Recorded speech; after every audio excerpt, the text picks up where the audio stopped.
मन के गंदे और अश्लील विचारों को कैसे रोकें? मनुष्य का मन बहुत ही चंचल होता है और इसलिए मन में कई तरह के विचार उत्पन्न होते हैं। क्षण भर में ही व्यक्ति का मन कई चीजों को सोचने लगता है। इसलिए तो कहा जाता है कि मन को काबू करना आसान नहीं।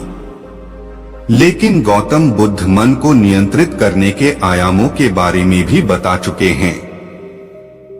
मन में विचारों का आना गलत नहीं है, लेकिन मुश्किल तब हो जाती है या विचार ऐसी परिस्थिति में गलत होते हैं जब मन में अश्लील विचार आते हैं। कभी कभी तो ना चाहने के बावजूद भी मन में अश्लील विचार आते हैं। अगर आपके मन में भी ऐसे विचार आते हैं तो गौतम बुद्ध की इस कहानी से आपके विचारों में जरूर बदलाव आएगा। तो चलिए इस वीडियो के माध्यम से जानते हैं कि मन के गंदे और अश्लील विचारों को कैसे रोकें। तो चलिए शुरू करते हैं। बुद्ध अपने भिक्षुओं को उपदेश देने के साथ ही उन्हें भिक्षाटन के लिए भेजते थे। एक बार उन्होंने अपने भिक्षु भरत को भिक्षा लेने के लिए एक श्राविका के घर भेजा। भरत पूरे रास्ते मन में यह सोचते हुए श्राविका के पास गया कि आखिर आज भिक्षा में क्या भोजन खाने को मिलेगा, क्योंकि भरत चंद्रुवंश के राजकुमार थे और बुद्ध के सानिध्य भिक्षु के रूप में दीक्षित हुए थे। हमेशा भरत को महल में खाने के लिए स्वादिष्ट पकवान मिलते थे, लेकिन आज भिक्षा के रूप में उसे जो भी मिलेगा संतुष्ट होना पड़ेगा। श्राविका के घर पहुंचकर भरत ने भिक्षा मांगी। श्राविका ने भरत को बैठने के लिए कहा और भोजन लाने के लिए घर के भीतर चली गई। इधर भरत फिर से अपने प्रिय भोजन के बारे में सोचने लगे और जैसे ही श्राविका भोजन लेकर आई तो भरत अचंभित रह गए। भरत ने देखा कि श्राविका ने उनके लिए उनके पसंदीदा पकवान परोसे हैं और अपने प्रिय भोजन को देखकर वह खुश हो गए।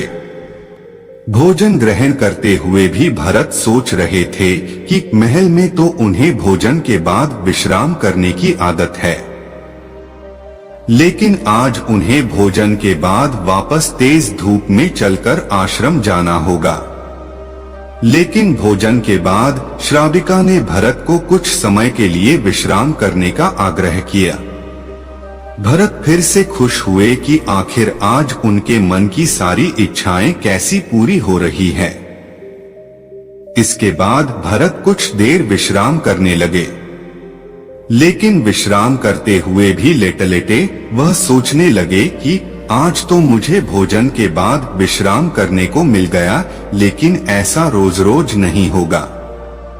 जब भरत विश्राम के बाद उठे तो श्राविका ने कहा कि आप जब तक चाहे यहाँ ठहर सकते हैं। भरत अब समझ गए कि ये कोई संयोग नहीं हो सकता। उन्होंने श्राविका से कहा कि मुझे क्षमा कीजिए, क्या आप मेरा मन पढ़ सकती हैं? श्राविका ने हाँ में उत्तर दिया और कहा कि हाँ, मैं मन पढ़ सकती हूँ। शुरू में यह कठिन था, लेकिन फिर मैंने स्वयं के मन विचारों को देखना शुरू किया। पहले मेरे विचारों की संख्या अनगिनत हुआ करती थी। इसके बाद मैंने विचारों पर ध्यान केंद्रित किया, बिना पक्ष विपक्ष के अपने विचारों को देखने लगी। इस तरह से धीरे धीरे मेरे मन में विचारों की संख्या कम होती गई और सारे व्यर्थ विचार दूर हो गए। इसके बाद से ही मैं दूसरों के मन में चल रहे विचार को पढ़ लेती हूँ। हालांकि श्राविका की बात सुनकर भरत घबरा गए। इसके बाद भरत ने श्राविका से आज्ञा ली और आश्रम के लिए निकल पड़े। रास्ते में भी भरत फिर से मन में आए विचारों का स्मरण करने लगे कि श्राविका के बारे में उसके मन में अश्लील विचार भी आए थे। श्राविका ने उसे भी जान लिया होगा, वह मेरे बारे में क्या सोचती होगी। भरत खुद को लज्जित महसूस कर रहे थे। भरत ने आश्रम पहुंचकर गौतम बुद्ध से कहा कि अब मैं कभी भिक्षाटन के लिए नहीं जाऊंगा। बुद्ध ने भरत को पास बुलाया और कहा कि क्या हुआ है, तुम मुझे सारी व्यथा बताओ। भरत ने सारी बातें बुद्ध को बताई। इसके बाद बुद्ध ने कहा कि अगले 1 हफ्ते तक तुम भिक्षाटन के लिए उसी श्राविका के घर पर जाओगे, लेकिन तुम्हें इस बात का ध्यान रखना होगा कि कल भिक्षाटन के लिए जाते हुए तुम अपने चित्त को पूरे होश में रखना। तुम्हारे भीतर क्या विचार उठे उन पर ध्यान केंद्रित करना और यह भी ध्यान रखना कि तुम्हारे मन में कौन सी वासना उठ रही है। तुम कल इन सभी चीजों को ध्यान में रख कर जाना और इसके बाद मुझे वापस आकर बताना। अगले दिन भरत भिक्षाटन के लिए गए। बुद्ध के बताए अनुसार वह पूरे रास्ते अपने होश को जागृत रखते हुए चल रहे थे। जब श्राविका का घर आया तो भरत ने भिक्षा मांगी।